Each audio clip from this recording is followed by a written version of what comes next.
Hello friends, welcome back to my channel. இன்றைக்கி எல்லாரையும் இந்த வீடியோவில் மீட் பண்ணுறதுல ரொம்பவே சந்தோஷம்.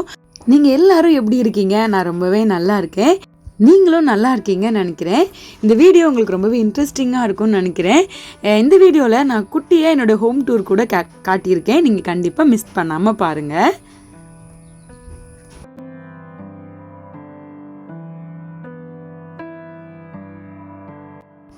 இங்கே வந்து கொஞ்ச நாளாகவே ரொம்ப மழையாக இருக்குது. நான் வந்து கேரளாவில் இருக்கேன். இங்கே வந்து மழை பெஞ்சிச்சின்னா அவ்வளோதான், பெஞ்சிக்கிட்டே இருக்கும். மழை ரொம்ப இருக்கிறதுனால ஈவினிங் தான், ஒரு 6 மணி தான் ஆச்சு. அதுக்குள்ளே பயங்கரமாக இருட்டிருச்சு. சரி, ரொம்ப நாளாகவே ஃப்ரெண்டு ஒருத்தங்க கேட்டுகிட்டே இருந்தாங்க ஹோம் டூர். சரி, இன்றைக்கி காட்டிடலான்னு முடிவு பண்ணிட்டேன். மழை ரொம்ப அதிகமாக இருக்கிறதுனால துணிலாம் ஒன்றுமே துவைக்க முடியல. எல்லாத்தையும் வாஷிங் மிஷினில் போட்டு விட்டேன். லேட்டராக தான் போட்டு விட்டேன். துணி துவைக்கலான்னு வெயிட் பண்ணி பார்த்தேன். முடியாத பட்சத்தில் வாஷிங் மிஷினில் போட்டேன். நைட்டுக்கு சமையல் ரெடி பண்ணணும். அதுக்கு வந்து நான் இன்றைக்கி சப்பாத்தி தான் பண்ணலான்னு பிளான் பண்ணேன். ஏன்னா ஆல்ரெடி மீன் குழம்பு இருந்துச்சா. சரி, எங்கள் வீட்டில் எல்லாருக்கும் மீன் குழம்பு வித் சப்பாத்தி எல்லாருக்கும் ரொம்ப பிடிக்கும். சரி, சாப்பாடு முடிஞ்சதுனால சப்பாத்தி எல்லாருக்குமே பண்ணிடலான்னு சப்பாத்திக்கு மாவு பிணைஞ்சிட்டு இருந்தேன். என்னோடய ஹஸ்பண்ட் அப்போ தான் வெளியே போயிட்டு வந்திருந்தாங்க. அதனால் அவங்கக்கிட்ட பேசிகிட்டே பண்ணிகிட்டு இருந்தேன். வேறு ஒன்றும் இல்லை. சப்பாத்தி மாவு பிணையும் போது நம்ம கூட கொஞ்சம் மைதா மாவுலாம் ஆட் பண்ணோன்னா சப்பாத்தி ரொம்ப நல்லாயிருக்கும். எப்போவும் யூஸ் பண்ணுறதை விட என்னைக்காவது இந்த மாதிரி ட்ரை பண்ணி பாருங்கள். மைதா மாவு ரொம்ப ஹெல்த்துக்கு நல்லதில்லை. என்னைக்காவது ட்ரை பண்ணி பாருங்கள். சப்பாத்தி வந்து ரொம்ப சாஃப்டாக இருக்கிற மாதிரி ஃபீல் ஆகும்.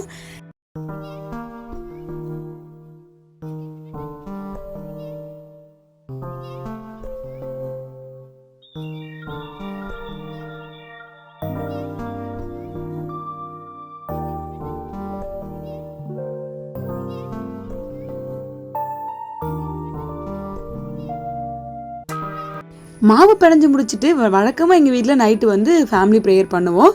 மாவு மட்டும் பிணைஞ்சு வச்சுட்டு ப்ரேயர் பண்ண போகலான்னு தான் வெயிட் பண்ணிட்டு இருந்தேன். மாவு பிணைஞ்சிட்டு ப்ரேயர் பண்ண போக வேண்டியது தான். ஹோம் டூர் வந்து என்ன ஹோம் டூர் சொல்லி ஹோம் டூர் கார்டில் நினச்சிடாதீங்க. பின்னாடி வந்துக்கிட்டே இருக்குது. ப்ரேயரை முடிச்சுட்டு அப்படியே நம்ம ஹோம் டூர் பார்த்துடலாம். மாவு அதுக்குள்ளே ஊறிட்டு இருக்கோம் இல்லையா, அதனால.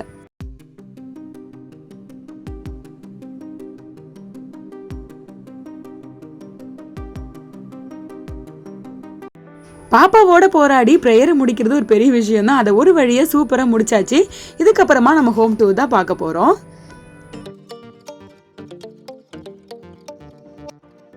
அவ்வளவுதான், இதுதான் எங்கள் வீடோட என்ட்ரன்ஸ். சூப்பராக உள்ளே வந்தாச்சு. எங்கள் வீடோட பேர் ஜேபி ஹவுஸ். அப்படியே உள்ளே வந்தீங்கன்னா எங்கள் அத்தை தான் எல்லோரும் வெல்கம் பண்ணிகிட்ருக்காங்க. வந்தீங்கன்னா முன்னாடி வந்து ஒரு கேரிடார் இருக்கும். அதில் இப்போதைக்கு சோஃபாலாம் போட்டு வச்சுருக்கோம். அதிகமாக நாங்கள் இதில் ஸ்பெண்ட் பண்ணுறதை விட இந்த பூனைகள் தான் இங்கே ஸ்பெண்ட் பண்ணிகிட்ருக்குன்னு சொல்லலாம். இதை சுற்றி கிரில் தான் இருக்கும். அடியில் மட்டும் ஒரு சின்னதாக ஒரு இது கொடுத்துருப்பாங்க. அப்படியே போனால் எங்கள் வீட்டுக்குள்ளே என்ட்ரு ஆயிடலாம். ஃபர்ஸ்ட் எடுத்த உடனே ஒரு பெட்ரூம் தான். அந்த பெட்ரூம் இப்படி தான் இருக்கும். பெட்ரூமில் பெருசாக காட்டுறதுக்கு ஒன்றும் இல்லைங்க. அதுக்கப்புறமா இதில் வந்து ஃபர்ஸ்ட் வந்து ஒரு பெரிய ஹால் ஃபுல்லாக ஃபோட்டோஸாக வச்சுருப்போம். வீட்டில் உள்ள மேரேஜ் ஃபோட்டோஸ், அப்புறமா குட்டி பிள்ளைங்களோட ஃபோட்டோஸ்லாம் ஃப்ரேம் பண்ணி போட்டிருப்போம்.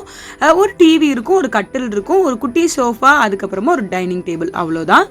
அப்புறமா இதில் வந்து ஒரு ஷோகேஸ் இருக்குது. ஷோகேஸில் பொம்மைகள், அப்புறமா இந்த ஷீல்டுலாம் இருக்கும் இல்லையா, அந்த மாதிரி ஐட்டம்ஸ்லாம் உள்ள வச்சுருப்போம். பொம்மை மோஸ்ட்லி பாப்பா விளையாடுவா. இப்போ கொஞ்சமாவது பார்க்குறதுக்கு நல்லா இருக்கணும் இல்லையா ஷோகேஸு, அதுக்காக இப்போ தான் தூக்கி உள்ளே வச்சுருந்துச்சு. இந்த மாதிரி தான் இருக்கும். அப்புறமா இது வந்து என்னோட அண்ணன் வந்து பாப்பா ஃபர்ஸ்ட் பர்த்டேக்கு கொடுத்த கிஃப்ட் தான் இது. ஒரு அழகான ஒரு ஃபோட்டோ ஃப்ரேம். இதோட எங்களோட மேரேஜ் ஃபோட்டோவும் இருக்குது. இப்படி தான் இருக்கும் எங்களுடைய ஹால்.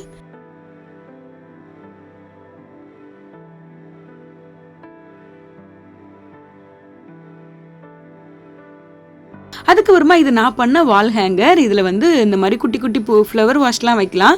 அதில் மோஸ்ட்லி வச்சுக்கிறது ரிமோட்டும், அதுக்கப்புறமா கீயும் வச்சுருப்போம். வீட்டோட சாவி வச்சுருப்போம், அவ்வளோதான். அப்படியே என்ட்ரு ஆனோன்னா இதுதான் எங்களோட பெட்ரூம். இந்த பெட்ரூம் வந்து பாப்பாலாம் இருக்கிறதுனால ரொம்ப நீட்டாலாம் மெயின்டைன் பண்ண முடியாது. ஹோம் டூருக்காக நான் எதையுமே அரேஞ்ச் பண்ணல, அப்படியே தான் காட்டியிருக்கேன். அதிகமாக மழை இருக்கிறதுனால கஷ்டப்பட்டு காயிற துணியெல்லாம் வீட்டுக்குள்ளேயே ஃபேன் காற்றுல காயறதுக்காக உள்ளே போட்டிருக்கேன், அவ்வளோதான். அதுக்கப்புறமா பார்த்தோன்னா இதுதான் எங்களுடைய கிச்சன் வந்து ரொம்ப குட்டி தான், ரொம்ப பெருசெல்லாம் கிடையாது. உள்ளே வந்து நான் வந்து ஹோம் டூருக்காகவோ கிச்சன் டூருக்காகவோ எதையுமே ஆர்கனைஸ் பண்ணலைங்க. அப்படியே தான் காட்டியிருக்கேன். எங்கள் வீட்டில் நார்மலாக இப்படி தான் இருக்கும்.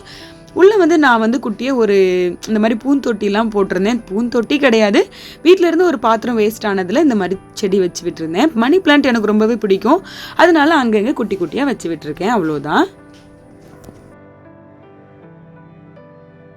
அப்படியே கிச்சனை ஒட்டுனாப்புல ஒரு குட்டியாக ஒரு ஸ்டோர் ரூம் இருக்குது. இந்த ஸ்டோர் ரூமில் வந்து இந்த மாதிரி ஒரு கபோர்டு இருக்குது. அதில் வந்து எங்கள் வீட்டு அன்னைமார்களோட ட்ரெஸ்லாம் இருக்கும். அதுக்கப்புறமா சாப்பாடு பொங்குற அரிசி எல்லாமே இதுக்குள்ளே தான் இருக்கும். அப்புறம் நாங்கள் வந்து ஒர்க் ஸ்பேஸுமே எங்களுக்கு இதுதான். கிச்சனை வந்து வேலை செஞ்சுட்டு இருக்கிறேன் இல்லையா, சப்பாத்திலாம் போடணும், இன்னும் நைட்டு வேலைலாம் முடியல, அதனால் கொஞ்சம் மெஸ்ஸியாக தான் இருக்கும்.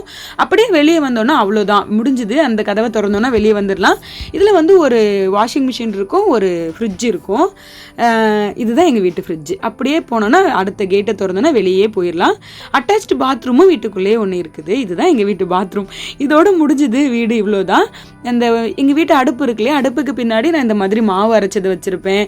அப்புறம் குழம்புலாம் நம்ம வச்சு முடிச்சோன்னு பின்னாடி தூக்கி வச்சிருப்பேன். அந்த மாதிரி இருக்கும். அவ்வளோதான். கிச்சன் வந்து எப்படி இருந்துச்சு, எங்கள் வீடு எப்படி இருந்துச்சுன்னு மறக்காமல் கமெண்ட் பண்ணுங்கள். அவ்வளோதான். பாத்திரங்கள்லாம் கொஞ்சம் மெஸ்ஸியாக தான் இருந்த மாதிரி இருக்கும். பாப்பாவும் வேறு பாத்திரங்கள்லாம் வச்சு விளையாடுறதுனால கொஞ்சம் நம்மளால் மெயின்டைன் பண்ண முடியாது. அப்படியே நான் வந்து ஹோம் டூர் அப்படியே நான் வந்து ஷூட் பண்ணிவிட்டு சப்பாத்தியும் போடுறதுக்காக வந்துட்டேன். பாப்பாவுக்கு வயிறு பசிக்கும் இல்லையா, அவள் வந்து அப்புறம் ஸ்நாக்ஸ் கேட்டு சாப்பிட்டுட்டு அப்புறம் பசி அப்படியே அவள் கண்ட்ரோல் பண்ணிடுவா. அதனால சப்பாத்தியும் போட்டு முடிச்சுட்டு எல்லாருக்கும் சாப்பாடு கொடுக்க ஆரம்பிச்சிட்டேன். சப்பாத்தியோட மீன் குழம்பு வச்சு சாப்பிட உங்கள் யாருக்கெல்லாம் ரொம்ப பிடிக்கும்னு மறக்காமல் கமெண்ட் பண்ணுங்கள். ஆரம்பத்தில் நானுமே இந்த மீன் குழம்புக்கு சப்பாத்தி எப்படி இருக்குமோன்னு நினைப்பேன். ஆனால் உண்மைக்குமே அதோட டேஸ்ட் ரொம்பவே நல்லாயிருக்கும். சிலர் வந்து சாம்பாரோட கூட சர்வ் பண்ணுறாங்க, நான் கேள்விப்பட்டிருக்கேன். ஆனால் நல்லா தான் இருக்கும் அந்த டேஸ்ட்டுமே.